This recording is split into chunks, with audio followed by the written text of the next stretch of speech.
At 10, I wanted to be famous. I had a comb and 2 Coke bottles, a tube of bio cream. I borrowed a dog, one with mismatched eyes and a happy tongue. I wanted to prove I was tough. In the alley, kicking over trash cans, a dull chime of tuna cans falling. I heard light bulbs like grenades, and men teachers held their heads, fingers of blood lengthening. On the ground, I flicked rocks at cats, faces spurred with foxtails. I kicked fences. I shooed pigeons. I broke a branch from a flowering peach.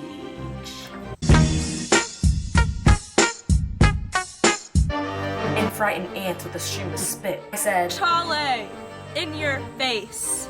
and No way, Daddy-o. to an imaginary priest until Grandma, came into the alley, her apron flapping in the breeze and her hair mused and said, Let me help you.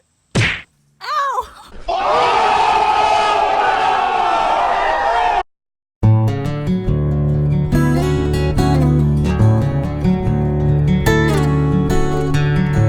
Hello, and welcome to Annotations with Reagan.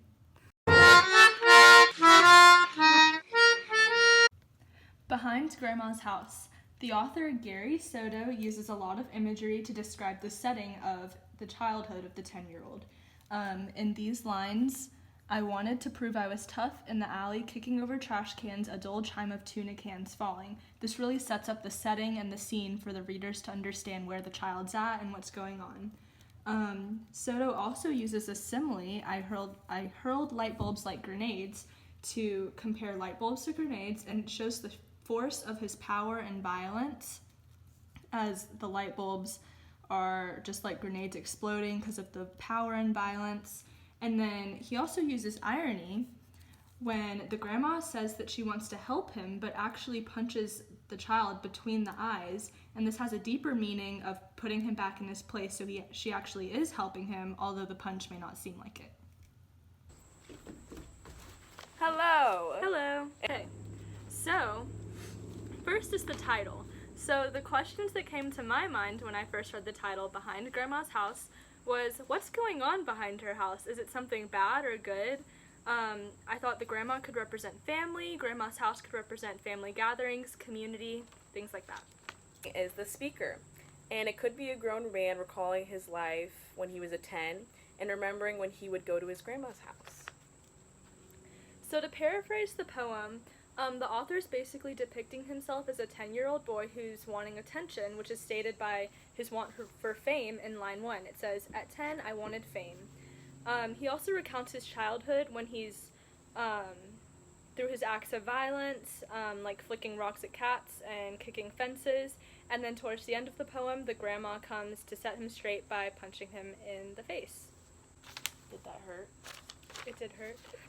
The next thing is figurative devices, and we have some similes that you saw in the annotations part. And then there's also irony, which is when she offers to help her grandson by punching him in the face. And although it may seem like a bad thing, it actually is a positive thing. Next we have the attitude or the tone. So throughout the poem, when the child's describing his childhood, it's very forthcoming and direct and open. He's basically just telling the readers all about the violence that happened, everything during the childhood. And then there's a tone shift when the grandma comes, and it's more reassuring. The grandma's saying that she's going to help him, and it also shifts to some dialogue. The title, meaning after reading the poem, is that we've concluded that the title could represent the fact that the violence of the child was being hidden and he was wanting to be found, aka wanting attention from his grandmother. So the overall theme of this poem is that people change their behaviors and ideals in order to be accepted and noticed by others. So you can see through the way that the child is exhibiting violence in his childhood, he's changing his behavior so that he can get attention from others, basically.